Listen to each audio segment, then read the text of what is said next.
कैसे हो एवरीवन। मैं उम्मीद करता हूँ सब अच्छे होंगे और आप सभी को सबसे पहले गुड मॉर्निंग। तो चलिए हम फिर से एमटीएस के सेकंड पार्ट के साथ जुड़े हैं, जो आपको बहुत ही इंपॉर्टेंट प्रैक्टिस सेट होगा। और सबसे पहले जितना हो सके क्लास को शेयर कर दीजिए, बहुत ही इंपॉर्टेंट क्वेश्चन होने वाले हैं। तो चलिए पहले क्वेश्चन के साथ। पहला क्वेश्चन कह रहा है, पूरा पाषाण काल में आदि मानव के मनोरंजन का साधन था। लगाइए आंसर। ए शिकार, बी जुआ, सी संगीत और डी घुड़सवारी।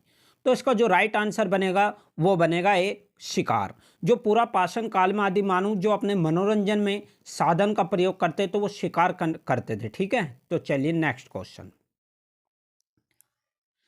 नेक्स्ट क्वेश्चन कह रहा है, इनमें से कौन सा एक हड़प्पा सभ्यता की पूर्वी सीमा का निर्धारण करता है।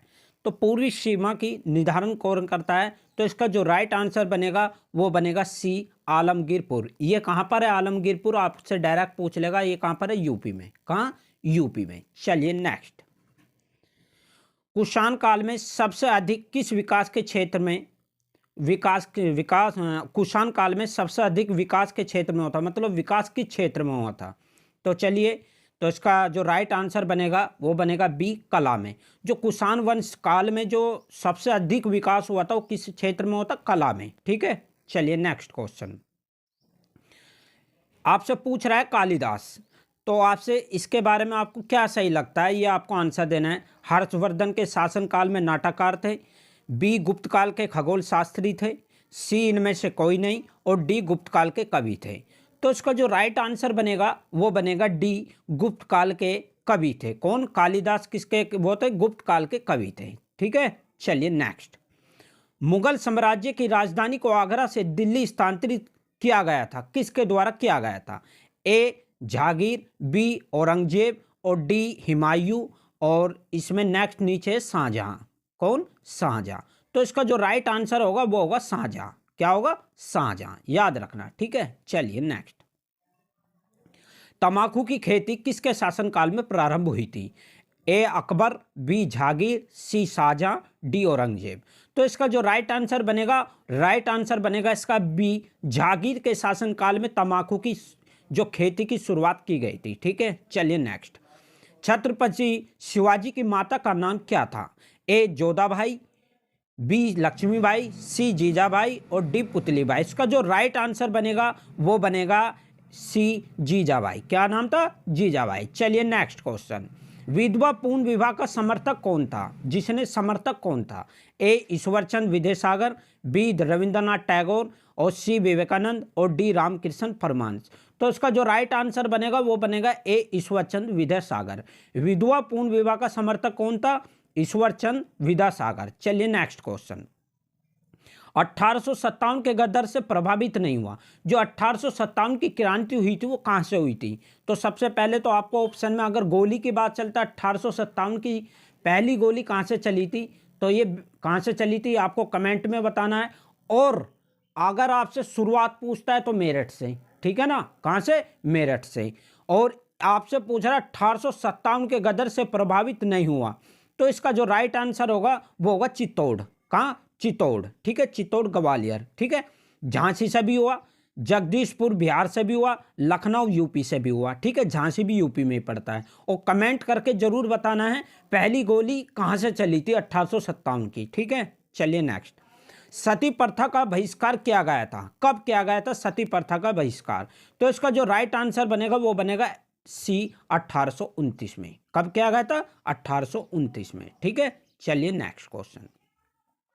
निम्नलिखित में से कौन सा नेता स्वतंत्र पूर्व देश बंधु के नाम से जाना जाता था। बहुत ही इंपॉर्टेंट क्वेश्चन है और याद रखना है एमटीएस में आधुनिक भारत से क्वेश्चन जरूर आना है एक। ठीक है, तो इसका जो राइट आंसर होगा ये होगा सी चित्तरंजन दास। कौन, चित्तरंजन दास। चलिए नेक्स्ट। कैबिनेट मिशन प्लान के अधीन बनी संविधान सभा में कितने सदस्य थे। बहुत इंपॉर्टेंट क्वेश्चन है।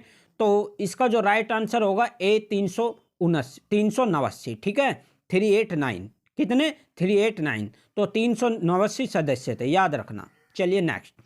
कौन सा विटामिन रोगों से लड़ने की क्षमता बढ़ाता है। तो कौन सा विटामिन है जो रोगों से लड़ने की क्षमता बढ़ाता है, तो इसका जो राइट आंसर होगा, इसका राइट आंसर होगा सी विटामिन सी। ठीक है, याद रखना। भारत में कब पहली बार राष्ट्रीय आपातकाल घोषित किया गया था? तो इसका जो राइट आंसर बनेगा वो बनेगा ए 1962 में, भारत और चीन की लड़ाई के वक्त। ठीक है, चलिए नेक्स्ट। बिहार में सोमेश्वर की पहाड़ी किस जिले में स्थित है? ए भागलपुर, और बी बोधगया मतलब गया, और नेक्स्ट चंपारण और रोहतास। तो इसका जो राइट आंसर होगा वो बनेगा सी चंपारण में। कहाँ पर है? चंपारण में। चलिए नेक्स्ट। लाल मिर्च के उत्पादन में कौन सा राज्य अग्रणी है? बहुत इंपॉर्टेंट क्वेश्चन है और एक ना एक क्वेश्चन उत्पादन से जरूर आएगा। तो इसका जो राइट आंसर होगा वो होगा बी आंध्र प्रदेश। कौन सा? आंध्र प्रदेश। नीलगिरी के पहाड़ी क्षेत्र में किसकी खेती की जाती है? तो इसका जो राइट आंसर होगा वो होगा ए चाय की। किसकी? चाय की। नेक्स्ट। तांबा उत्पादन में प्रथम स्थान किस देश का है? मैंने राज्य का भी दिया और अब कंट्री का भी दे रहा हूं। तो इसका जो राइट आंसर होगा, इसका राइट आंसर होगा डी चिली। कौन सा तांबा उत्पादन में प्रथम स्थान किस देश का है वर्तमान में? चिली का। ठीक है, चलिए नेक्स्ट। 27 नवंबर कुछ 3 क्वेश्चन करंट के हैं। सॉरी, नीचे चले गए, सॉरी, कोई बात नहीं, अभी आ जाते हैं। 27 नवंबर 2022 को किस राज्य को अपना पहला जैव विविधता विरासत स्थल मिला? तो इसका जो राइट आंसर होगा वो होगा बी तमिलनाडु को। किसको मिला? तमिलनाडु को। 30 नवंबर 2022 को अंतर्राष्ट्रीय लूसोफोन महोत्सव कहाँ बनाया गया? लूसोफोन महोत्सव कहाँ बनाया गया? तो इसका जो राइट आंसर होगा गोवा। कौन सा? लूसोफोन दिवस। ठीक है, चलिए नेक्स्ट। यह आखिरी क्वेश्चन है आज का। 2 दिसंबर को 23वां हॉर्नबिल महोत्सव कहाँ आयोजित किया गया? तो आपको भी पता होगा। तो इसका राइट आंसर होगा नागालैंड। और आपसे डायरेक्ट पूछता है हॉर्नबिल महोत्सव कहाँ बनाया जाता है? तो ये भी नागालैंड में बनाया जाता है। आई होप आपको क्लास अच्छी लगी होगी। और जो भी न्यू स्टूडेंट है वो चैनल को सब्सक्राइब कर लो, कमेंट करके जरूर बताएं कि नेक्स्ट वीडियो किस टॉपिक पे चाहिए। और मैं टेस्ट तो लेते ही आऊँगा ये, जब तक MTS का पेपर नहीं होने का। ठीक है जी, स्टैटिक जीके का जो भी इंपॉर्टेंट क्वेश्चन बनते हैं, और मैं करंट अफेयर भी लेकर आ रहा हूँ। अगर आप सहमत हो तो मैं लेकर आऊँगा, और कमेंट में जरूर बताना अगर आपको करंट अफेयर भी चाहिए। ठीक है, चलिए, थैंक यू सो मच, और जितना हो सके शेयर करिए।